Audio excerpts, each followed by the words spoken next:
Prabowo, ingatlah, kemerdekaan ini dibayar dengan darah, dengan nyawa, dengan air mata ibu-ibu yang kehilangan anaknya.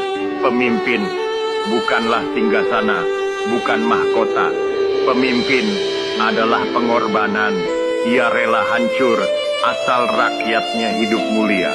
Aku dan kawan-kawan telah merobek rantai penjajahan. Kini Prabowo, rantai itu aku titipkan padamu. Jangan biarkan ia membelit lagi bangsa ini. Setialah pada rakyat, maka Indonesia akan abadi merdeka.